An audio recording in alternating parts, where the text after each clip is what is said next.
por los nuestros, por aquellos que amaron o fueron amados sin medida, por aquellos que escribieron cartas de amor sin esperanza, por quienes rehicieron con ceniza cuanto les fue desarraigado o prohibido, por los que no renegaron de sí mismos en la desolación de sus tormentas.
Aquí nunca se ha hablado de los muertos que hubieron, porque en Cabure, donde el Caibar Teatro Operaciones, ahí cuando se fue a hacer liceo y removieron, empezaron a salir huesos, cuernitas y empezó a aparecer vaina.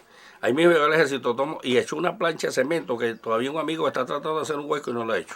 ¿Dónde estaban los derechos humanos en aquel entonces, cuando aquí se masacró, se mató gente a diestra y siniestra y que hasta el sol de hoy todavía no han aparecido por ninguna parte? Entonces eso quisiera yo saber, que ellos dieran respuesta. ¿Dónde están los desaparecidos de los años 60? ¿Entiendes? Eso quisiéramos nosotros, no yo, quisiéramos saber todo, ¿entiendes? Inclusive los familiares, pues con más razón. En el año 1997 nosotros iniciamos en Venezuela la experiencia de la arqueología forense como disciplina de investigación social. Y a partir de allí empezamos a diseñar, a trabajar con los investigadores y surge entonces el Programa Nacional para el Rescate de los Desaparecidos, con miras a dar una idea de qué fue lo que pasó con la violación de los derechos humanos en Venezuela, de qué es exactamente la situación de una cosa que aquí se llamó democracia.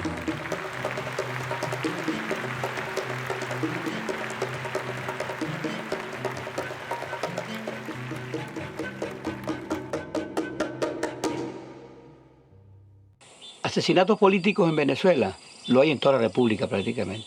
Y el caso de Falcón es muy particular porque por primera vez los pobladores de su territorio, en este caso los pobladores de este sector de Jamucuparo, del municipio de Píritu, del estado Falcón, denunciaron hasta la prensa nacional que en su terreno había enterrado 2 guerrilleros que fueron asesinados en octubre de 1963. El entonces niño Juan Pablo Rodríguez vio todo junto a sus hermanas y junto a su mamá, y entonces Juan Pablo decide denunciar ante la opinión pública y dijo: en mi casa están enterrados Luis Díaz y Víctor Quiñones.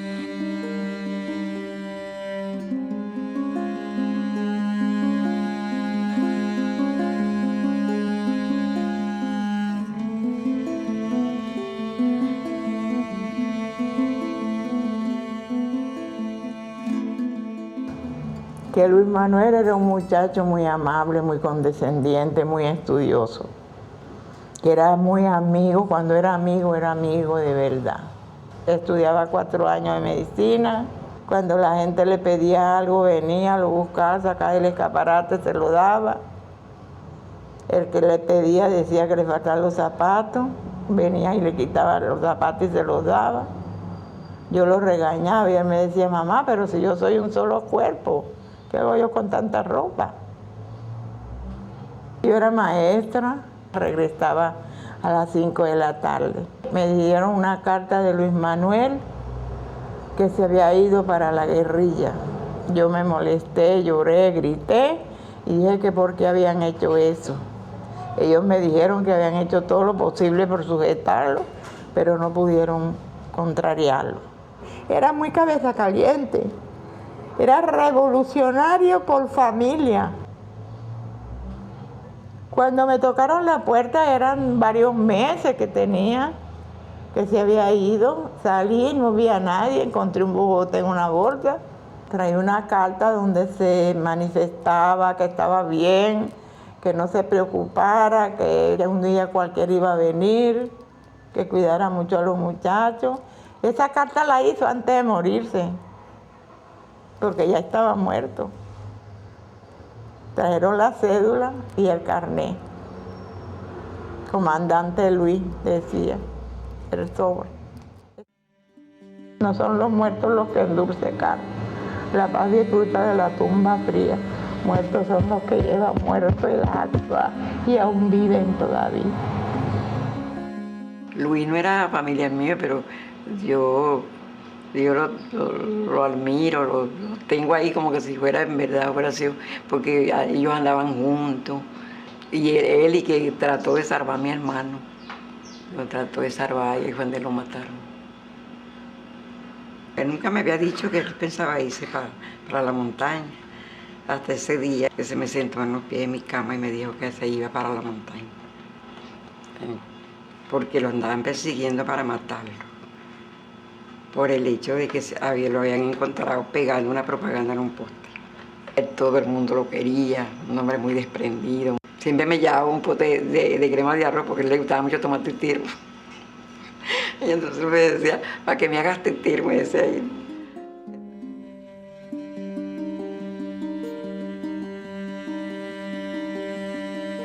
Él escribió una carta, no la llegué a recibir. A quien siguieron que llevaba la carta fue una muchacha.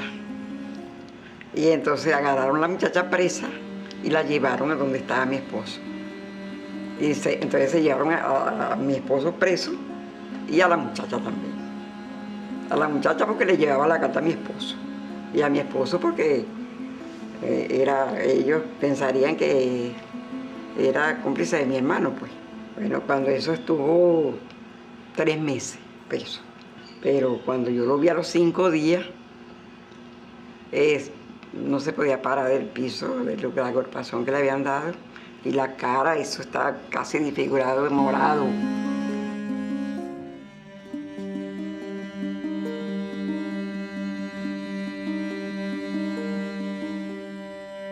Eso fue horrible para nosotros.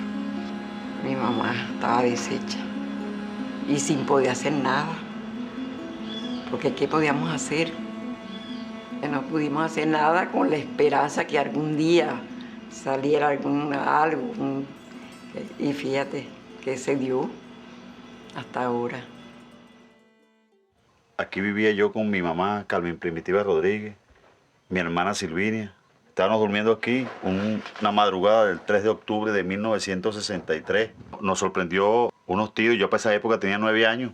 Y le dicen, abran la puerta, que es el gobierno, abran la puerta. Eran 4. 2 se quedaron dentro de la casa y 2 durmieron afuera en el ranchito donde mi mamá hacía el queso. Dice, bueno, si no abren la puerta vamos a tirar una granada. Entonces la gente, los 2 guerrilleros que estaban adentro de la casa, salieron corriendo hacia el solar por la puerta de atrás. Porque ellos a lo que vieron que iban a tirar la granada, dijo que iban a matar a la señora también. Salieron corriendo de atrás. Cuando ellos agarraron la esquina, tenían rodeada la casa. La tenían rodeada por 2 lados, para acá y para acá. Cuando salieron así, los dispararon, los mataron 2. Los que estaban en el ranchito estaban más cerca de la orilla del alambre. Y salieron corriendo y sin embargo hirieron a uno en la pierna. Ese se fue herido.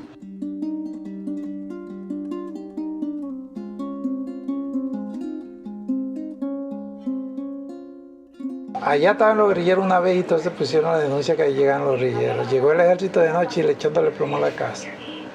Cuando ellos mataron uno o dos. Se escapó uno. Pero sí, una vez pasó un señor por allá por un potrero de un tío mío. Eso bien de mañanita, eso por ahí de 7 a 8 de la mañana. Que supuestamente iba de acá, pues, donde había sucedido este hecho. Como el cabro hecho, pues. Entonces él, como era parientesco de nosotros mismos, porque él era casado con una tía mía. Entonces allí llevaba un disparo en el tacón del zapato derecho. Y así llegó. Así tuvo que correr que iba.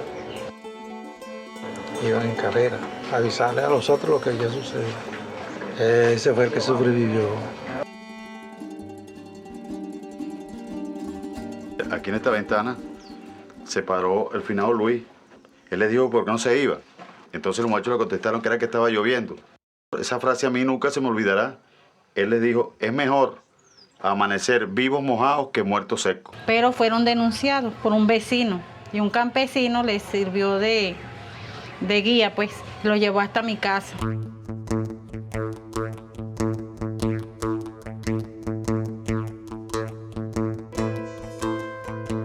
A las 6 de la mañana, cuando nos daron salir, aquí,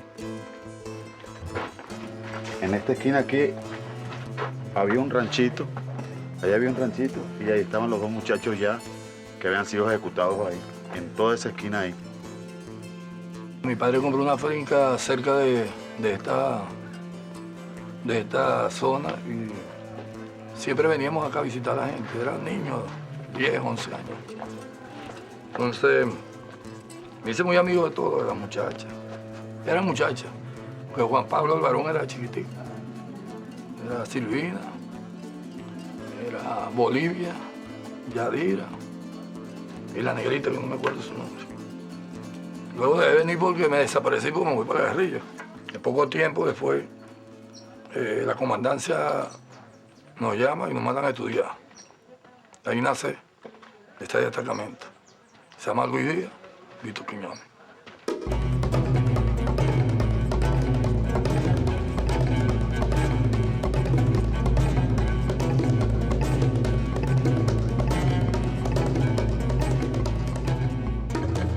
Tumban a Pérez Jiménez, pero era Larrazábal.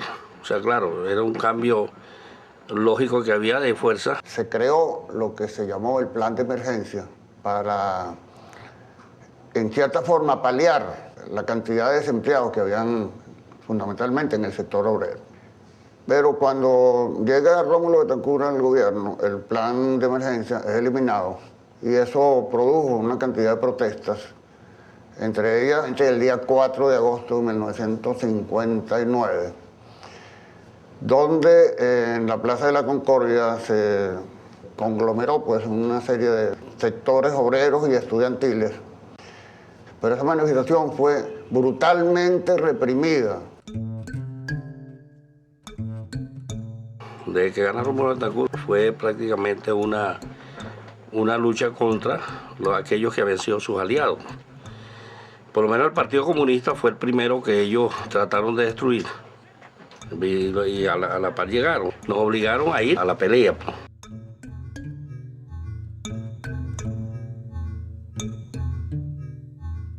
El sector estudiantil, fundamentalmente el Partido Comunista y la Juventud Comunista, salió en solidaridad al sector obrero.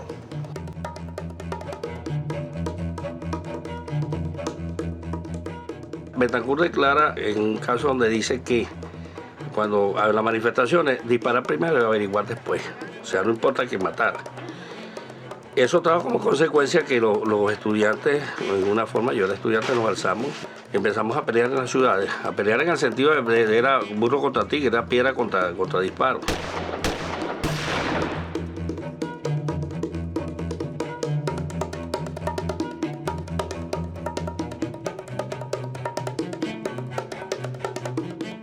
Los estudiantes se refugiaron en la Universidad Central y la Universidad Central fue cercada por el ejército y los aparatos armados de Acción Democrática.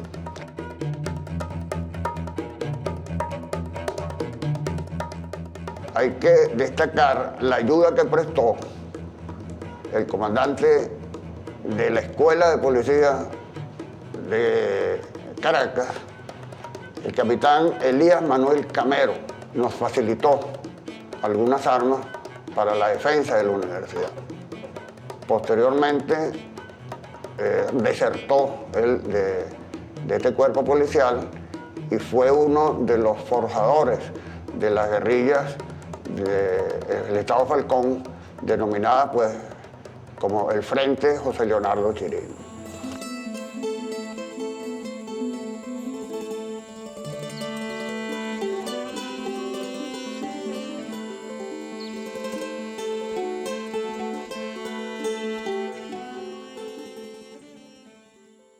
Aquí estamos excavando 2 fosas que, por orden de la habitante de este territorio, la señora Primitiva Rodríguez, no permitió que estos restos quedaran a la intemperie y se perdieran, sino que ella, cuando fue llevada presa, le pidió a un vecino que por favor viniera, hiciera la fosa y enterrara a los muchachos.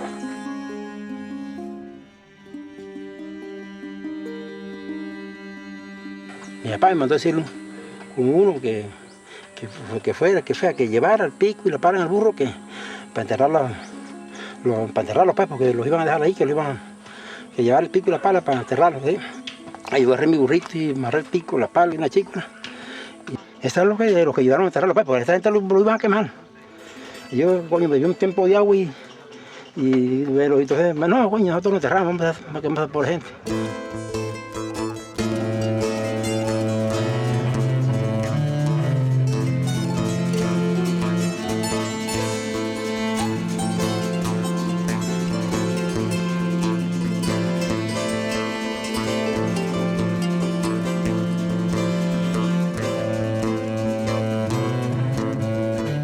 Después que sucedió todo esto, se llevan a mi mamá, a la hermana mía Silvinia y a mí, nos llevan hacia Puerto Cumarebo.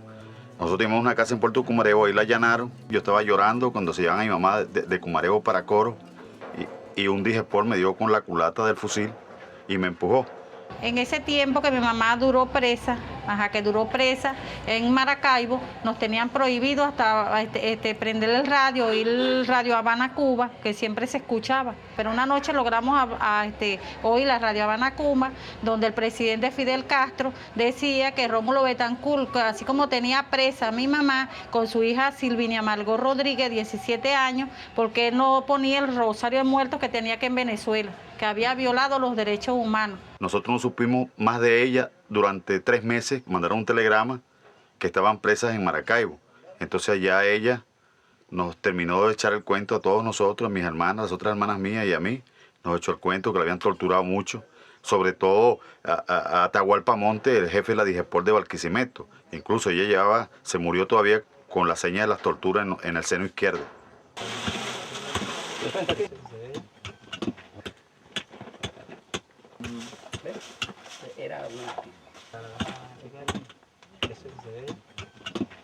Esta excavación comenzó el lunes 16 de octubre y se consiguieron las extremidades inferiores, luego se consiguió parte frontal del cráneo. Aquí hay una prótesis. Aquí vamos a seguir excavando hasta dejar todo esto al descubierto para que luego intervengan los médicos forenses y el CICPC conjuntamente con los organismos de seguridad y defensa del Estado que permitan hacer la exhumación oficial.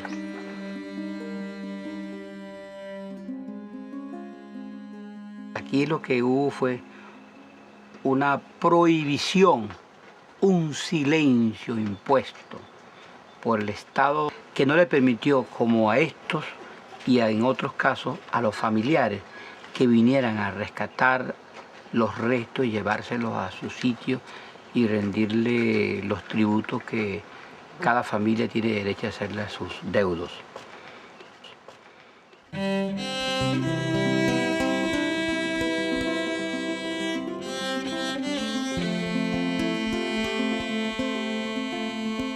Por quienes se negaron a pactar con la astucia, por aquellos que optaron por un pedazo de pan duro entre el coraje y la vergüenza, por aquellos que en el desconcierto se precipitaron en la alucinación de la audacia y convocaron el fanal compartido, por los que no supieron de treta despreciable.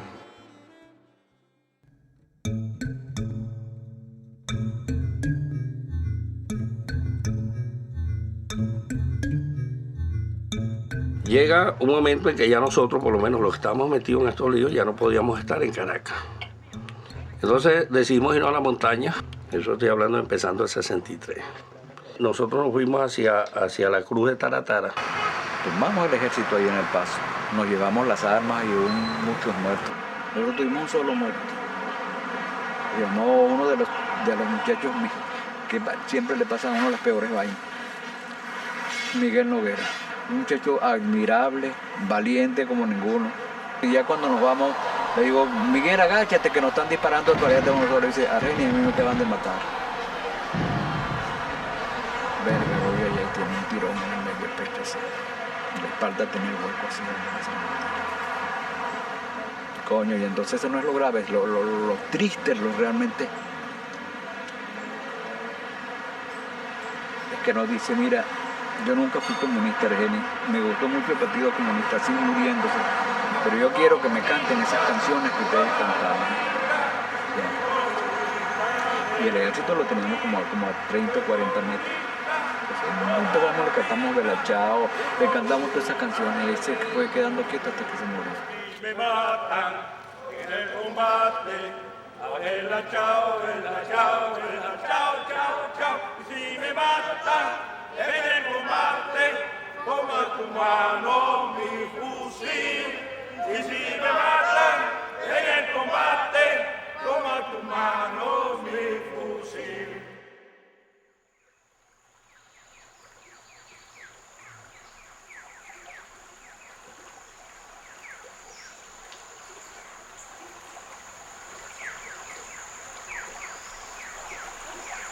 En una oportunidad me hicieron preso en Coro, ya era la DIGEPOR, me trajeron a Cabure. Bueno, ahí me tuvieron unos días hasta que me soltaron, pero seguí en la misma cosa dando apoyo a la guerrilla, correaje, como uno le decía antes, llevando, trayendo cosas. Bueno, después fui secuestrado, y eso fue en Coro, por el CIF. Me secuestraron con intenciones de matarme. Cuando a mí me llevaban, de ahí de donde me tenían cerca de la escuela artesanal, en la encrucijada, que me sacaron esa noche, y yo no me imaginé otra vaina, sino que iba camino a la muerte, que me iban a matar, y iba ya resignado a eso porque no podía hacer más nada. ¿Qué iba a hacer? Cuando vi que decía Yaracuy por allá, yo digo, bueno, esto me llevan para Yumare. Todo el mundo hablaba de lo terrorífico que era Yumare. Bueno, tenían ahí unos aparatos para aplicar electricidad corriente. Me metieron electricidad en las bolas, en el pene, me metieron electricidad en las orejas. Bueno, esos clavos me dieron esa noche ya bastante. El otro día aparecí con sangre por aquí, no me di cuenta que me había mordido la lengua. Ese Yumare fue terrorífico. Y allá uno estos cuentos y estos nombres los puede echar ahorita porque estamos con otro gobierno, como se dice, un gobierno revolucionario, progresista. Por eso estamos echando estos cuentos, porque si estuviéramos en la época de los adictos copellanos, nada de esto estuviera contando aquí.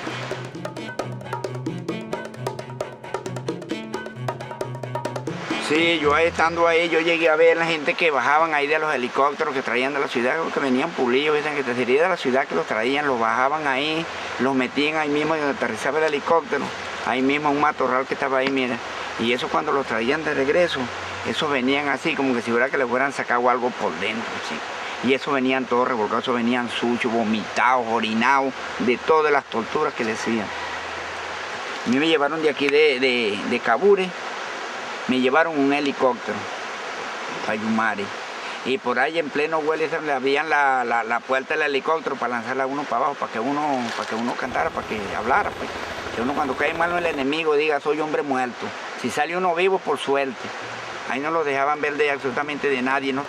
Pero sí nos cuentan después y veíamos la cuestión que los guardaron las familiares, donde salíamos por la prensa, que nos habían desaparecido en un combate que habían tenido con el ejército, nada desaparecido.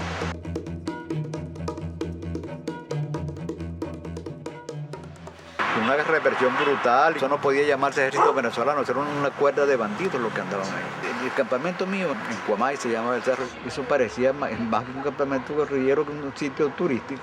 Era gente que iba para allá a vernos y a andar con nosotros y a que me enseñe con las armas. Entonces que la cuestión social allá la guerrilla fue muy buena y una cuestión que nos ayudó muchísimo fue la cuestión médica, pues nosotros tenemos un médico. Y teníamos medicina y nosotros con eso atendíamos a los enfermos. Yo mandaba al médico, mira, anda a tal parte que hay dos muchachos enfermos para que los cuide el médico. Entonces esa gente ya no veían en nosotros sino como algo de ellos. Uno va sembrando a la gente, metiendo gente, ayudándole en algunas cosas para que compren algunas vacas. Pues yo conseguía comida donde no conseguían la gente de Caracas ni la gente de Valencia. ¿Por qué? Porque soy campesino, sé cómo voy a... Y si está perdiéndose la cosecha, le decía al muchacho, vamos a ayudarle aquí, vamos a ayudarle a esta gente que están, entonces, o nos regalaban la comida o nos la daban un poco más barata. Y a veces nosotros nos cargábamos con qué. Pero nosotros le ayudamos a la gente y quedan agradecidos y dicen, no, llévate lo que puedas llevar.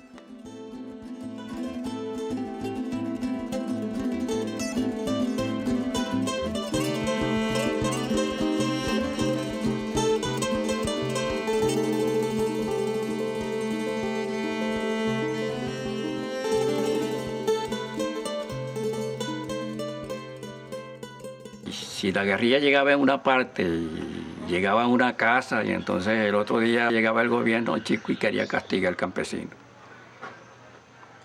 Y eso lo sabemos todos. Sí.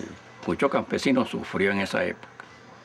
Porque entonces llegaba la guerrilla y como decía uno que no podía llegar, pasaban pues y si había por lo menos que dijera algo, a veces buscaban a castigar campesinos.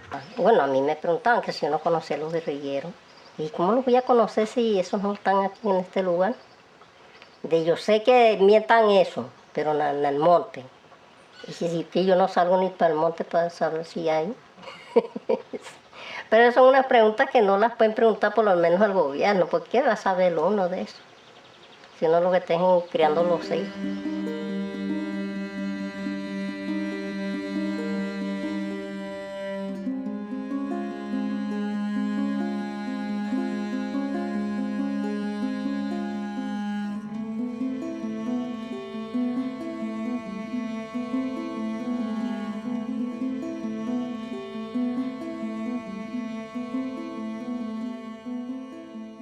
Matadores de gente inocente. Yo agarraba a una persona esta hora y lo mataba y lo mismo le quitaban las manos y la cabeza y que era un guerrillero que había habido un encuentro. Aquí ahora hace como 3 años que murió uno que veía en el barrio Cruz Verde llamado Félix. Se mató mucha gente. O sea que le quitaban las manos. Le daban 50 euros según por cada mano y no eran 100 por la cabeza. Entonces quitaban las manos y la cabeza y cargaba sus bichas así guindando.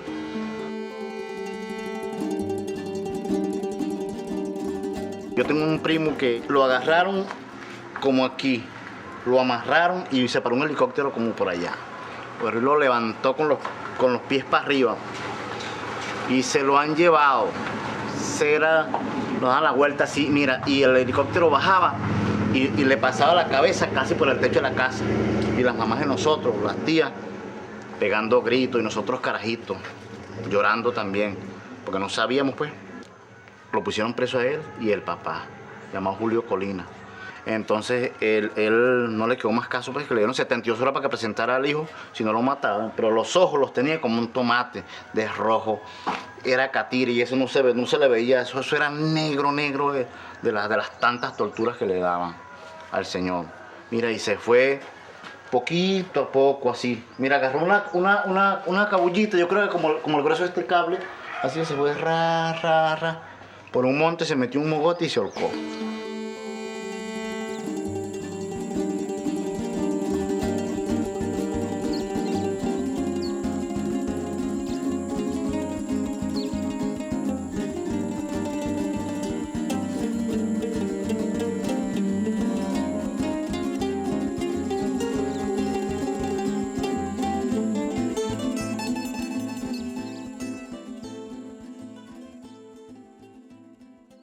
mucho, es un caserío, una sola familia, ¿no? Fue como a eso de las 11 para las 12 de la noche, llega el ejército, ¿no? Concho, dándole patas a esas puertas y sacando a la gente para afuera, pues. Nos llevan para Rodeíto. Ajá, y con esta cadena que tengo aquí, con esto nos daban sentados. Porque no sé cómo aguanté tanto. O sea, lo que golpea una cadena esa, no, hay que echarle bola. En un teniente no le daban uno con toda su gana, ¿sabes? Y más corriente.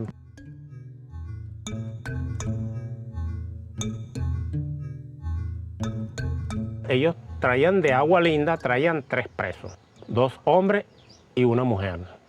Era Celestino Leal y el otro Borregal, pues. Y la señora Enma. Esa gente los maltrataban demasiado. Esa pobre mujer daba lástima cómo la maltrataban demasiado, pues. A mi mamá me la violaron también en ese tiempo. Ahí le encerraron en una casa y yo escuchaba todavía así mismo como lo estaban maltratando a nosotros ahí echándonos palos. Y yo oía cuando mi mamá le decía que no le hicieran eso. ¿Y qué era más que le estaban haciendo? No era violándola dentro de una casa que la tenían encerrada. Una casa vieja que había ahí. ¿Tú se acuerdas de vergüenza? Y yo me sacaron de aquí de la casa de ahí, como a las 12 de la noche. Menos mal que yo tuve suerte que los zapatos no me se despegaron, porque esos diablos se suban a esos tunalones y por ahí nos pasaban amarrados. Como que todo lo demás cuando iban allá llegaron mancos, de la tuna, la puya y todo. Que todos los zapaticos y las tienelitas se les sacaron en el camino. Desde que llegamos ahí, señora juez, echar chícoras, hacer cada quien su hueco. 31 días me tuvieron a mí metido en un pozo de agua aquí, mire. Con el agua al cuello, con el pecho reventado, con 66 cadenazos que me han echado dentro de la casa de Emiliano Hernández. Lo sacaban de día, de noche, a maltratarnos, corriente por todas partes, culpándonos de que nosotros éramos cómplices de guerrilleros, aún nosotros no conociendo a nadie. De ese tiempo, de esa misma causa paliza, murió mi mamá, murió mi papá, ¿a causa de qué? De esa golpiza que se habían llevado. Sí, señor.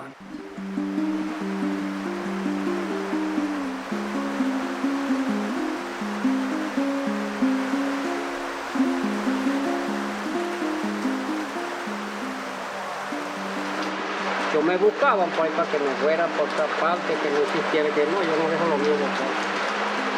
Si aquí nací y aquí muero.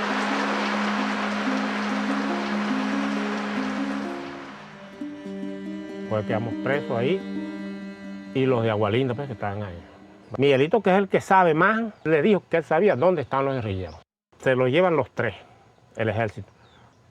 A ellos los amarran en una matique de Cují, que está así, allá en el río Mosquito, pues.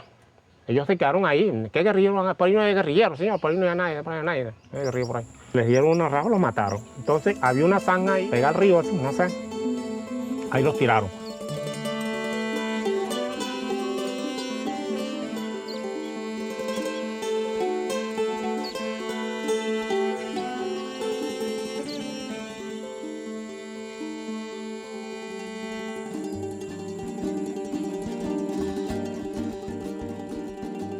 Cuando han pasado por la casa le pregunta que a dónde están los muchachos. Le ha dicho al ejército, ellos se fugaron anoche. Eso lo publicaron ellos por radio, de que ellos se habían fugado del gobierno y se habían encontrado con la guerrilla. Era mucha mentira porque ellos andaban con nosotros con los cadáveres del gobierno. El final Rafael no vino llorando y los dijo, y que los habían matado. Ahí nosotros vinimos para acá. No salimos nada. Eso fue el 2 de enero del año 70. A los 6 meses sacaron esta gente allá, otro trauma más, porque cuando fueron a traerlos, los velaron allá arriba. Mi abuelo los echó todos los 3 cuerpos, huesos, en una pequeña madera, fueron a enterrarlos, y con miedo, todo, porque era recordarlo de 6 meses atrás, 7 meses atrás.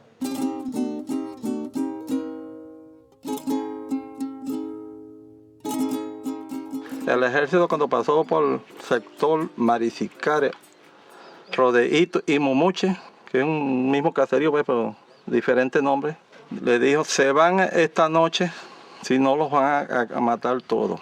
Éramos 10 viviendas, casas, familias. Tuvimos que irnos hacia el pueblo de Jacura.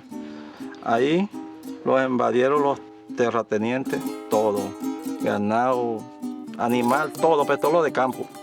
Porque ya tenían un ejemplo que mataron a 3, que si no nos venían no nos iban a matar. Y la vida nos cambió a todo, tanto niños como adultos.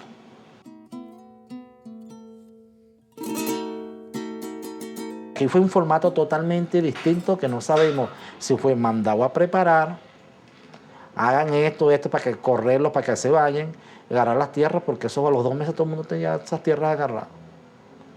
Somos que tuvo nombre y apellido, pues. Acabaron con las forestaciones, cortaron la madera, porque ahí nunca se había cortado una madera. Ahí la mejor madera de aquí del estado Falcón es la vera, y esa la acabaron.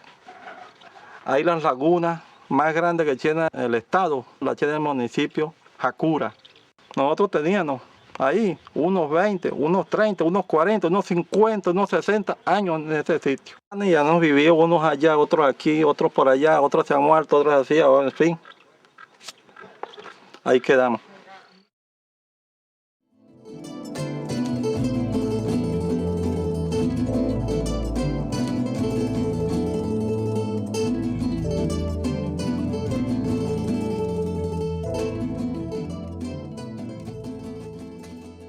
Mi mamá, cuando la soltaron de Maracaibo, salió en libertad. Ella no sabía ni leer ni escribir, y cuando vino de ella, sabía manejar un fusil automático liviano, que eso llamaban FAL.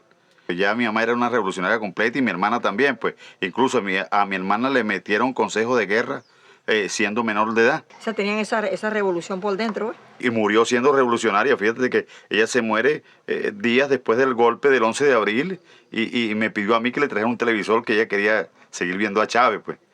Ellas se les cumplieron sus deseos.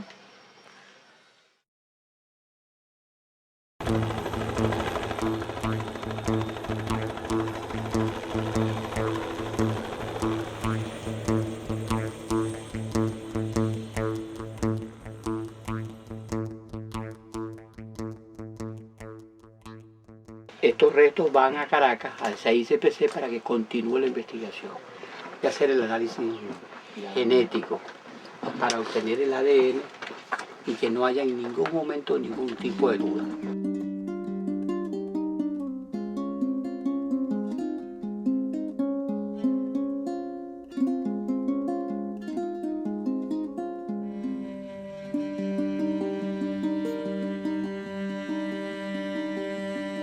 Después que se hagan todos los análisis, ellos sí definitivamente se los devuelven a sus familiares y se hará definitivamente la inhumación que ustedes tengan a bien hacer.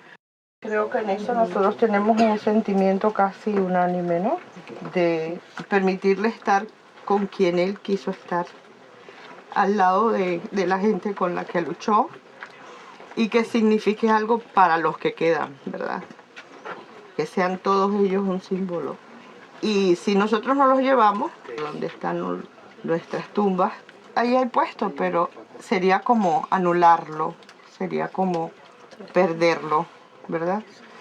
Es justo que siga el camino, ¿no? Lucharemos por ti, pueblo amado, y la patria jamás llorará. Lanzaremos al mal las cadenas que nos privan de la libertad. Adelante, guerrilleros, viva la revolución, por montañas y llanuras, en la patria el corazón. ¡Camarada Víctor Quiñones! ¡Camarada Luis Díaz! Por todos los que lucharon y nos enseñaron a luchar, por quienes entregaron huesos y sueños como disculpándose, por los que no ambicionaron más gloria que su pobre intemperie sin amparo, por aquellos que se abismaron ante la maravilla y se reconocieron en sus llamas, digo estos versos.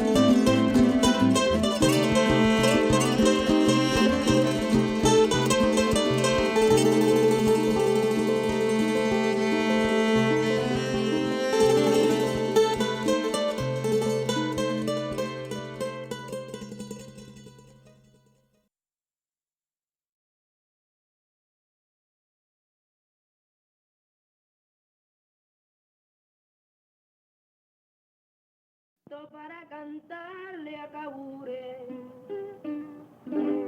Yo quiero cantar bonito para cantar.